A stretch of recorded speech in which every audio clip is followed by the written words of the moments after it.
Hello everybody and welcome to Farming Simulator 2013. This is a revisited look at the older version of the game. As you'll know, Farming Simulator 17 is now out, so this is quite a few years old now. Farming Simulator 13 came out in October 2012. They do have a tendency to release them the year before. But yeah, this is going to be hopefully quite an interesting look back. If you've actually played FS17 or even 15, this will be a bit of an eye-opener for you. Now, I associate 13 with 11, FS11. I think it's very similar, and I also associate FS15 with FS17. Those two are quite similar as well. And then obviously 08 and 09 is together as well. I just they seem to go in pairs, if you know what I mean. They've got similarities. But yeah, what we're going to do is we're going to go into career mode, and we're going to take a look at all of the machinery which is in the game, and also what we start off with. But first of all, I just want to touch on the multiplayer. This was the second farming simulator with multiplayer integrated into the system. FS11 was the first one, and there wasn't a drastic difference between the two. It's a very similar system, but yeah, this was the second successful farming simulator with multiplayer integrated into the system. Achievements, we do have some achievements. I have played this game for approximately 40 something hours, 49 hours maybe. I didn't play an awful lot of this game. This was the least played one by me. I've already played 103 hours of FS17 or something ridiculous. But yeah, let's just get straight into this and see what we can see which is different between the two. Right, okay. So you'll notice here the money is $156,541,993. The reason for this is because I want to buy pretty much every machine and implement to show you what you get in the game. So that's the only reason why we have so much money. Right, so it says here, start your career now and discover the numerous fields of activity of a modern farmer. In this game mode, you're completely free to decide what tasks you want to pursue. Do you want to purchase new fields to expand your farm? Do you want to increase your livestock? Or do you want to invest your hard-earned cash in new machinery? The decision is yours. With the right amount of skill and diligence, you can soon become one of the most successful farmers across the country. Okay, let's start. And straight away, I noticed the heads-up display.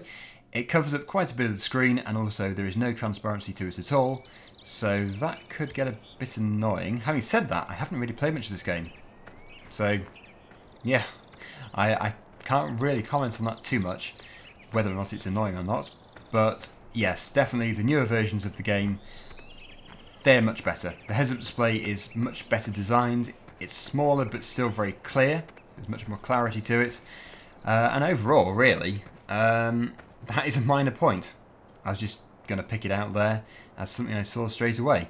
Anyway, the map is pretty good. It's similar to FS11, but there is definitely more detail. The crops, I think, are the same. Yeah, they're quite sparse, but still a massive improvement from the very first version, which is FS08. And I have done a revisited version of that. In fact, this is the final revisited version I have to do for the Farming Simulator series.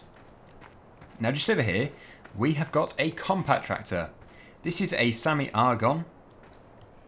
A semi-argon cubed. Nice. 75. And I think it looks like it's about 40 horsepower, judging by the size of it. I suppose in the shop it would tell us 75 horsepower, wow. It doesn't look quite as much as that, but fair enough. If it says it is, then it must be. And yeah, that cultivator looks a bit too big for it, despite that being the smallest cultivator. So there may well be a bit of a scaling issue here. There has definitely been more research put into the newer games with regards to the scale of every tractor and implement. That just doesn't suit it, even though it probably should do. Now, this isn't like a review of the game.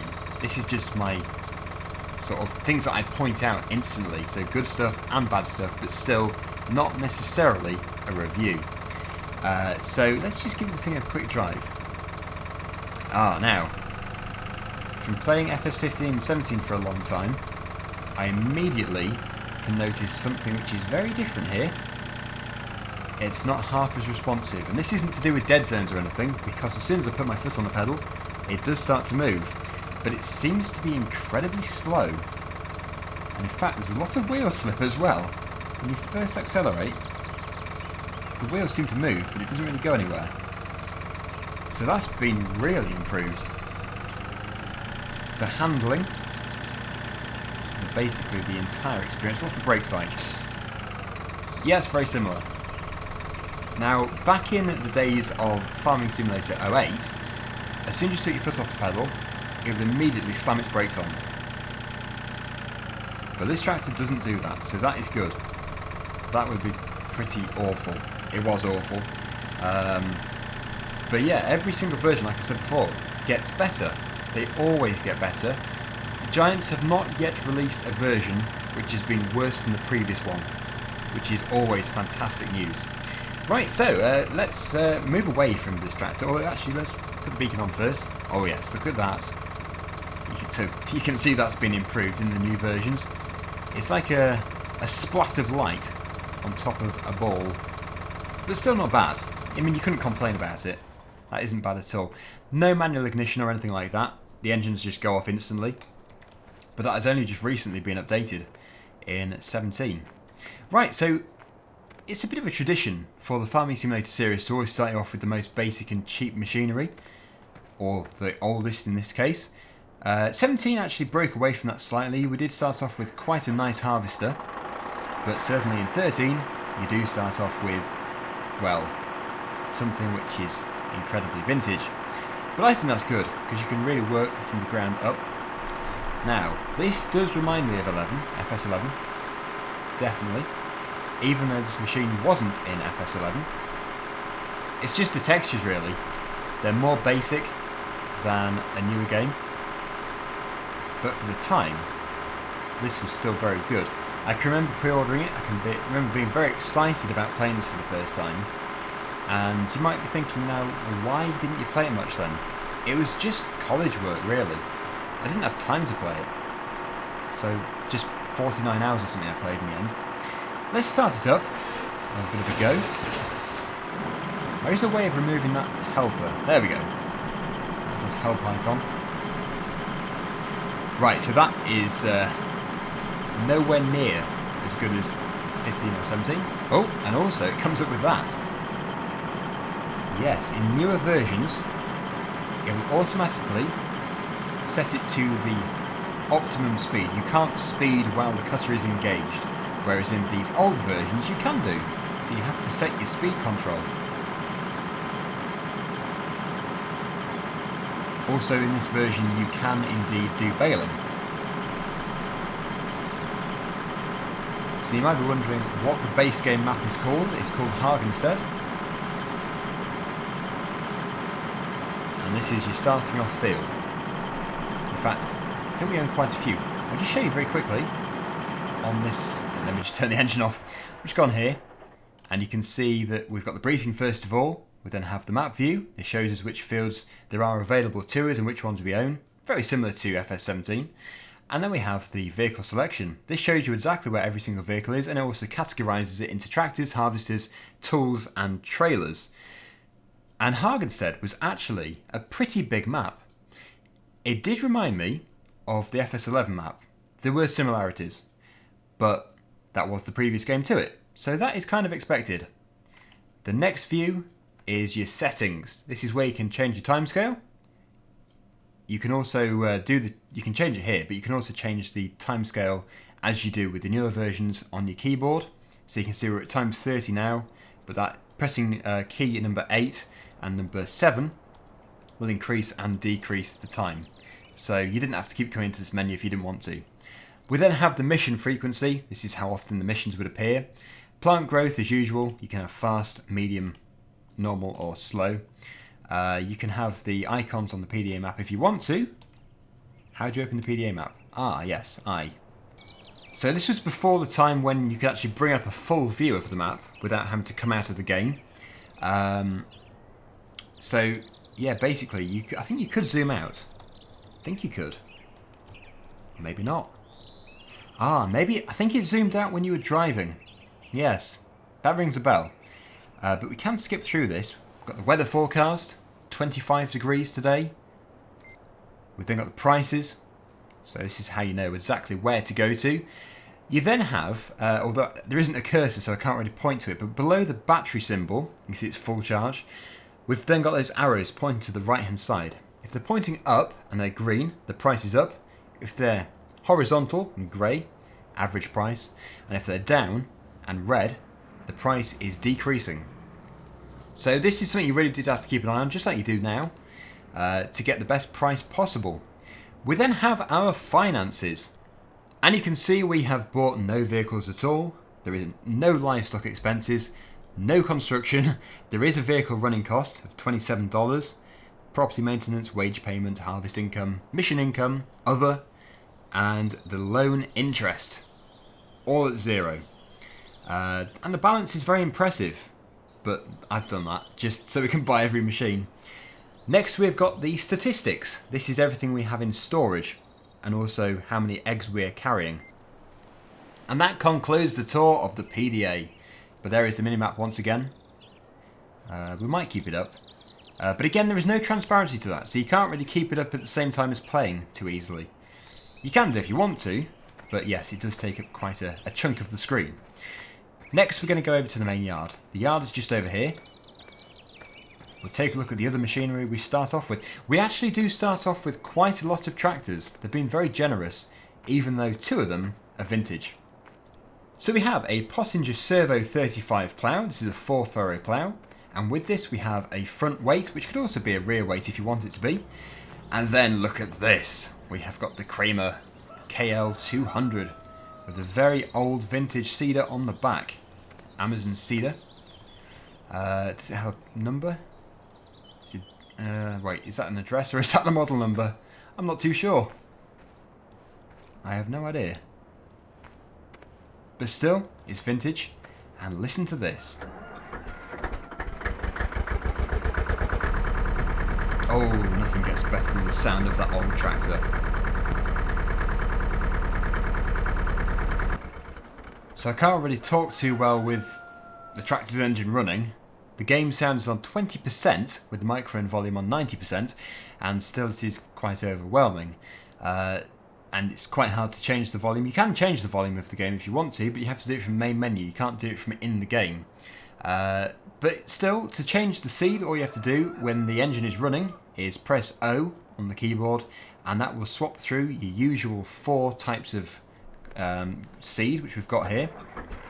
I'll just demonstrate. We've got wheat, barley, canola, grass, and yeah, that pretty much concludes it. Sorry, just have to turn the sound down on my headphones, they were a bit loud. But still, that is one of our vintage tractors. We actually have another one. If I just skip through them. Here it is. It's over at the animal farm. It's our slurry store. I think that's the milker over there. Is that an automatic milker? I think it is. Yes. And also over here, we have got the animal pen with the feeding troughs just here. And yeah, just instantly, I'm sure you can appreciate how similar this is to the new versions of Farming Simulator. The basic detail is here. It's just it's been incredibly fine-tuned in the later versions. This is like a, I suppose you could call it a beginner's version. This is when they were kind of practicing stuff. And now they're really professional with what they do. But for the time, like I keep saying, for the time, this was so good. It was a very, very popular game. And still, I should think a lot of people, even today, still play FS13 because it isn't that old. It is 2 versions old, but the game itself, when you think about it, 2012, that isn't that old at all. So yeah, I should think it's still got a lot of players, and rightly so. It's a good game.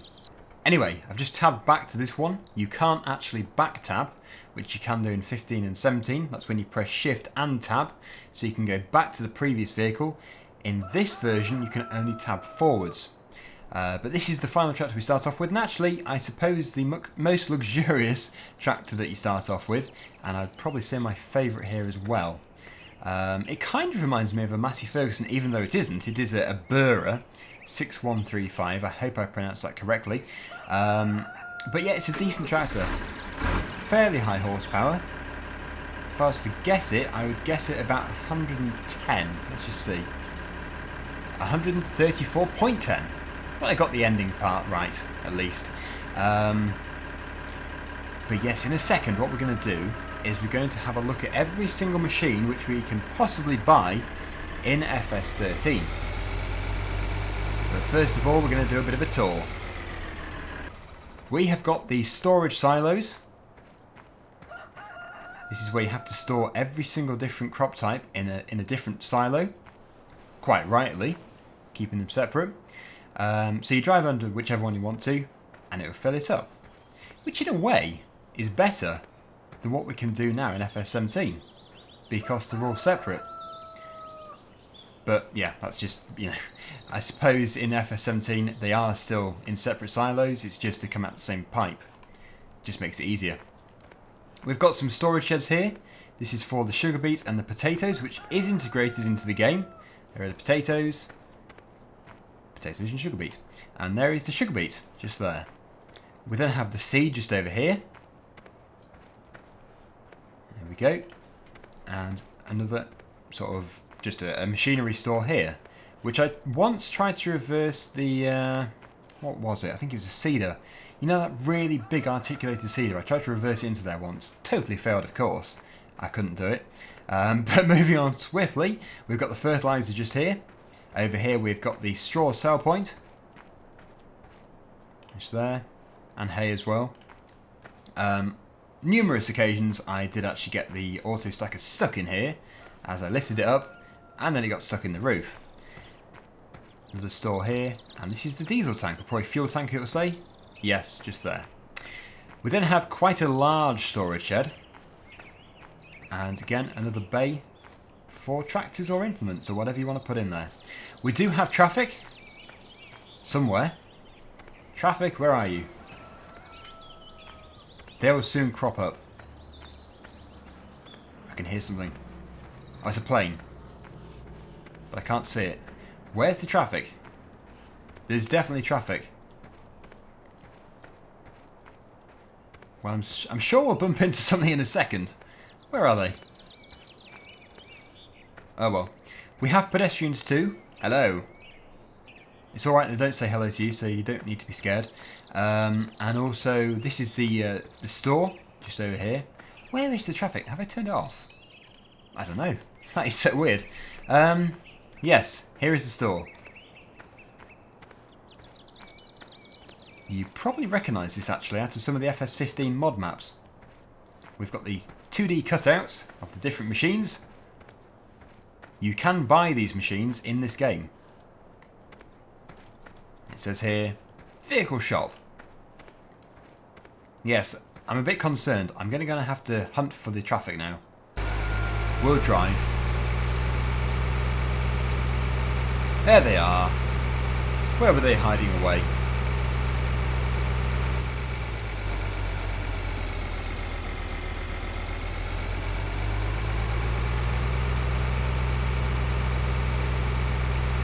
I'll just head down here.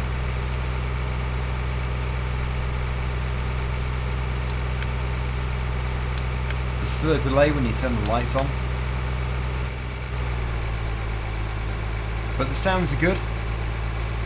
The detailing is good. And in general, I would just call this a pretty good game.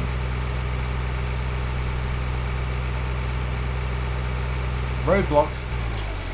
Ah, you see. There is no intelligence in these workers. I suppose that was a bit harsh to spring that on them, but still. That was intended though, because what I wanted to do there was demonstrate something to you. You probably noticed that I knocked it off course. Well, in FS15 and 17, you cannot knock traffic off course. I don't want to do this too much as it's incredibly stupid and very unrealistic, but you can actually push traffic if I don't get stuck. 1 second. Okay, they escaped. I think you've got the point though. You can indeed hit the cars and you can push them out of the way. This, like I say, is no longer, but I think that's for the best because they got very confused and if you pushed them like miles away, they would have to drive back across the fields just to get back to the road. Anyway, moving on from the reckless road rage, we have that enough in FS17. We're now going to buy everything. That's right, we're a very loyal customer. Okay, we actually own 4 of these. I didn't realise we had quite so many, but we do. 4 Kramer KL200s. We must absolutely love them. We have the Lindner GeoTrack 94. We'll buy it. Sounds good. Well, Deutz or Dutz, however you want to pronounce it, Agrotron K420. I think we'll buy one of those as well. The Semi-Explorer 3105. The Hurleyman XL130. The Lamborghini R4110, Italia. The Deutz 430 Agrotron TTV. The same one, but only with the Care wheels. Okay, this is where I get a bit stuck. The Schluter Supertrack 2500 VL. We're going to eventually fill the store up here. The Deutz Agrotron M620. The 6190. The 7250. The X720. The Case IH Quadtrax 600. And the Case IH Steiger 600. We have now bought every tractor. Let us see our lineup to see what we have produced. It's a pretty good display, really. You start off with a lot of machinery. Bearing in mind this isn't all of the tractors, we already own some. It's okay, we don't need to do the water shortage, but this is one of the different missions which does appear in the game. So if we wanted to accept it, we could do, obviously by pressing accept, but today we're going to be ruthless and deny this mission, even though there is a water shortage. Right, okay, so just very quickly, I'll just walk along very close, I'll turn it off, very close to each tractor to show you the detail. Very high level of detail. This is the interior view. And again, I don't think that is bad at all. It's incredibly good.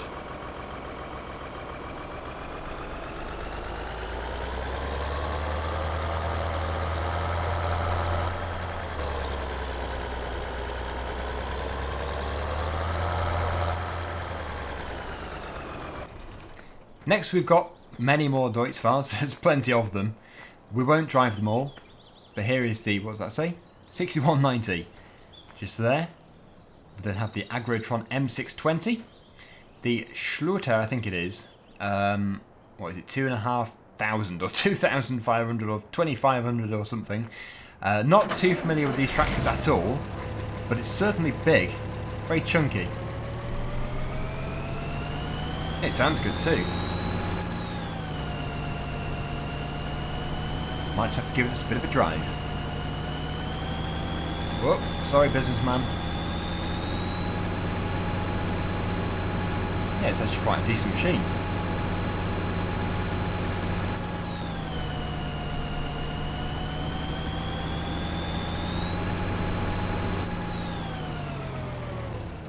Yeah, I don't think they've got that in any of the newer games. Anyway, moving on once again. I think these two are the same. This is the Care Wheel package and this is the Standard Wheel package. Also known, I think, as row crop tyres. They look to be. So yeah, these should be the same. Yes, they are. Lamborghini's just here with the Italian flag on it. Very fancy. This is the Hurleyman, the Sami Explorer, Deutz and the Lindner, which I think has actually been in every version since this. This is obviously a very popular tractor.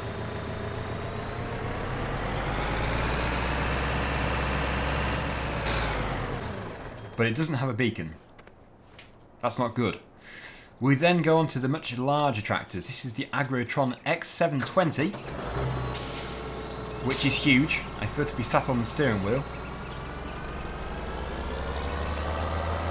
Just quickly give it a spin.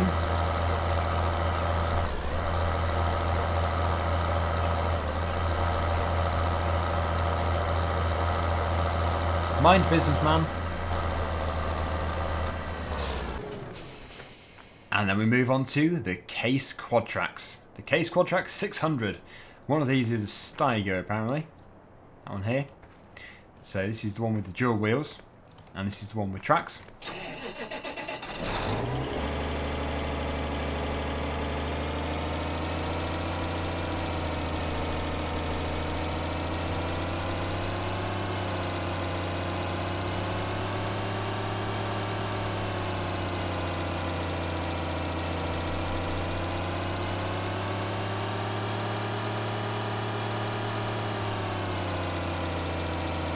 So I think what we're going to do is just block the businessman in there, and then we're going to go over to the final tractor, and then we'll buy all the implements.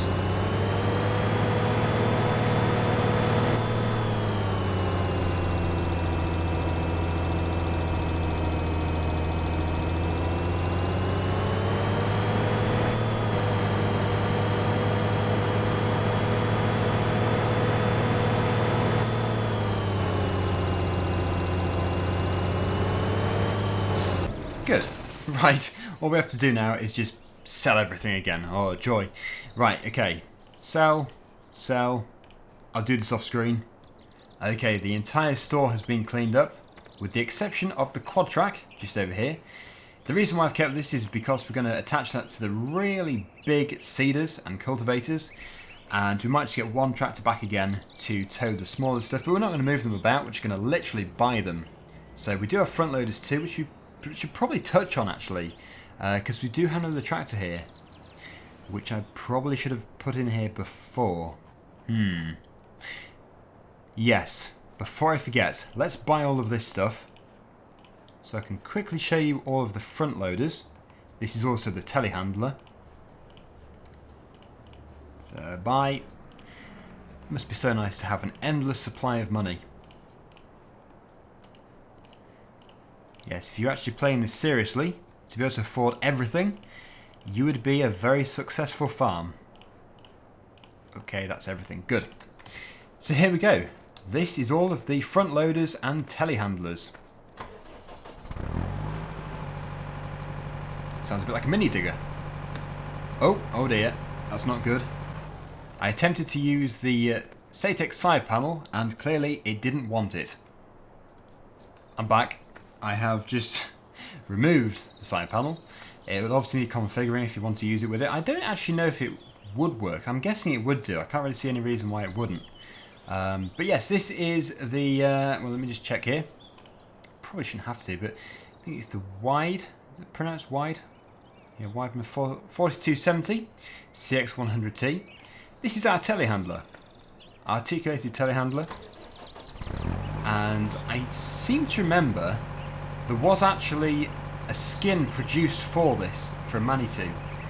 It could have even been a totally different model, might have been made from scratch, but there was certainly a Manitou, which was fan-made. We then have the bucket or the shovel, pallet forks, which actually look incredibly realistic. I like them. Be good to have them in 17. Well, we do have the same thing, but they're just different textures. Bale spike, which looks pretty decent. A manure grab. I think that's for manure as well. And that could be two. Yeah, I think it is. We will just check this though, of course. A grab fork, manure fork, and it's a silage cutter. Ah, I wouldn't have remembered that. So yeah, that is the silage cutter with some pretty realistic rust on it. I actually love the textures of these. We don't have any older stuff like this in 17 or 15. Whoa, what is this? A huge lizard wheel loader. That really is big. I'm sort of cautious about going anywhere near my side panel now. I'm going to have to use the mouse. But the controls are all exactly the same.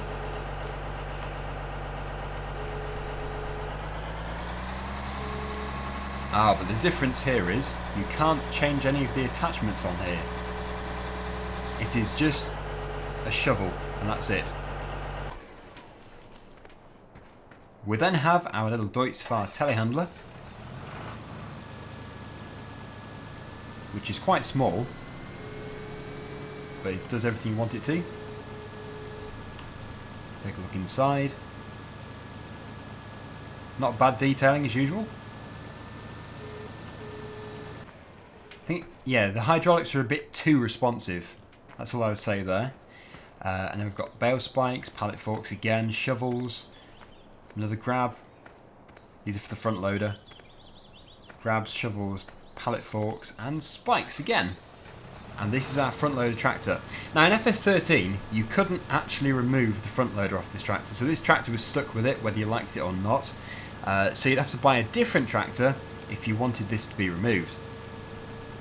But at least you could change all of the implements if you wanted to, all the different accessories.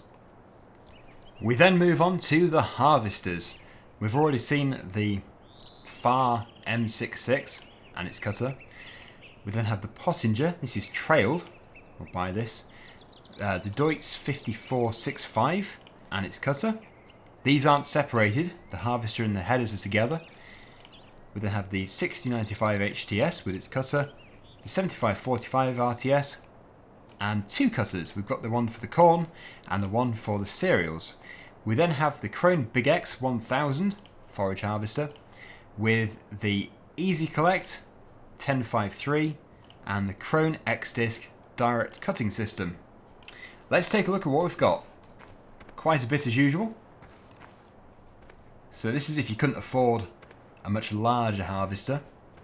This is for the corn, and this won't harvest it as corn.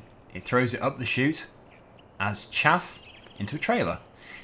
The Deutz FAR 5465H, and that's the header that goes with it. Let's just take a look at the detailing inside. A bit more basic, but still pretty good. It's all a bit offset. That's realistic though, that's how it is in real life. So lots of attention to detail. We then have a much larger 6095.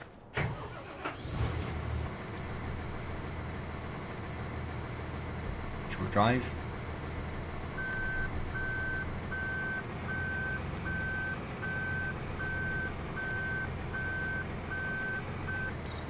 And this is the header for it just over here. Try and attach. Not an awful lot of space. There we go.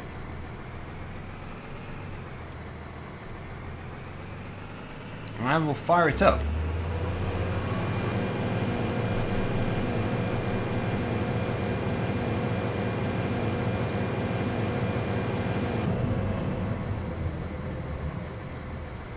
So yes, you don't have to unfold it or anything, and I couldn't find a way of extending the reel up and down, or forwards and back. We then have the very futuristic looking Deutz FAR 7545 RTS, and the header for this is actually behind us. The mirrors do not work. So the header for it is here. This is the largest of the lot.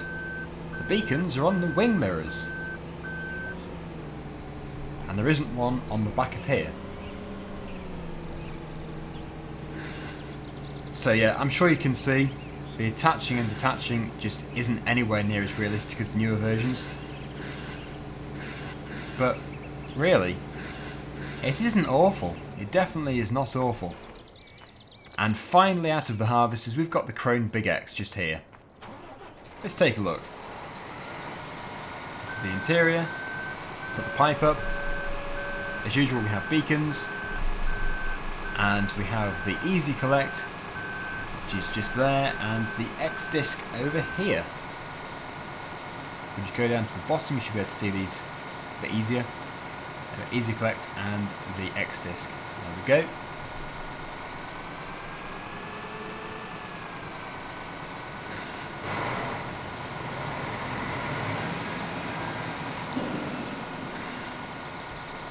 And we'll just quickly unfold this one. I'm assuming we can unfold it. We'll have to.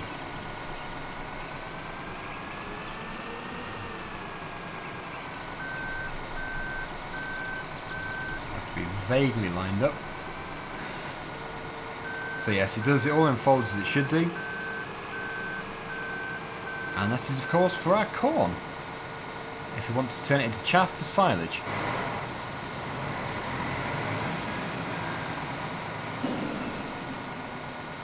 Moving very swiftly on, we then have the Grimmy or Grimmer Tektron $4.15. This is our potato harvester. It's quite expensive, but the price is still very realistic. We've then got the trailed one, the Grimmy SE 7555, and this is the topper for it as well. So those two go together. We'll quickly take a look, and these look pretty good.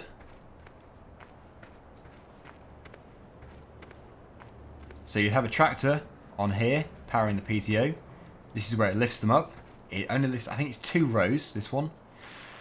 Oh no, go away. And this is the topper for it. You can see the textures are fantastic. And we're of course going to drive the harvester just here.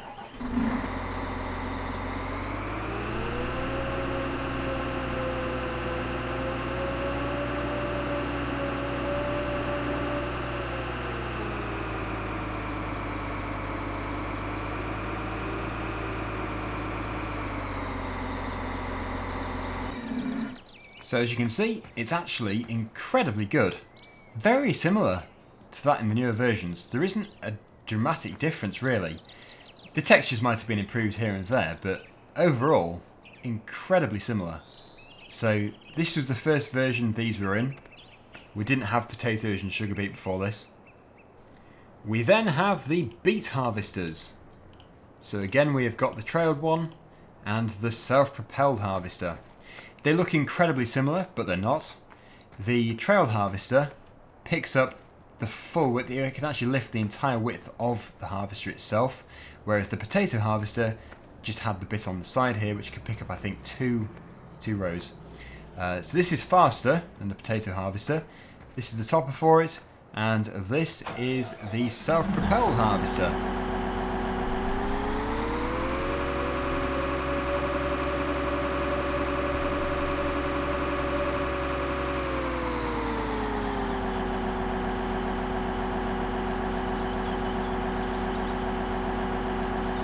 It's like a jigsaw.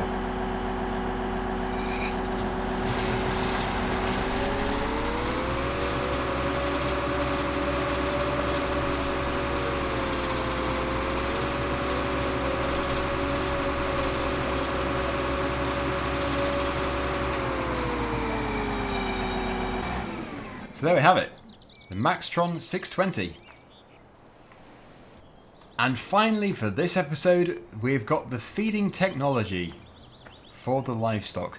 We did have livestock in Farming Simulator 11, so this isn't totally new, but certainly this has been expanded within this version. So we have got the trailed feed mixer just here, the bale shredder, and of course the incredibly expensive self-propelled feed mixer. And we have the feeding mix ratio. No, it's the mix ratio just there as well. So you have to fine tune it to get the best mix for your animals, otherwise it's not going to be as productive. It's the Coon SP V12. This is for sucking up the silage, much quicker than having to tip it in here with a bucket. And we've got a beacon on there too. Absolutely obsessed with the beacons. Detailing here, not bad at all. And then we've got the trail one over here. Oh dear, it's been a long day. The trail one 1880 here. And the bale shredder for giving them their straw for bedding. And of course if you've got the straw, then they can produce their manure. Which is what you obviously need to do the muck spreading. Which we'll be touching on in the next episode. That's when we'll be using the Quadtrax as well. There is so much stuff to show you, we just can't fit it in one episode. So we're going to do a few. This is going to be a very small series looking back at Farming Simulator 2013. It's amazing because just the previous one, FS11, I could fill everything into one video. But nope, as soon as 13 came along, so much had changed that it takes forever just to show you it. We also need to do a map tour, but that won't be today. Just if you are interested in the map actually, you can indeed download this map as a mod for FS17. It's been recreated by another modder. So if you are interested, look up Hagenstead for FS17 and you should be able to find it. Anyway, that's it for today. Thank you very much for watching, and until next time, see you again soon. Bye for now.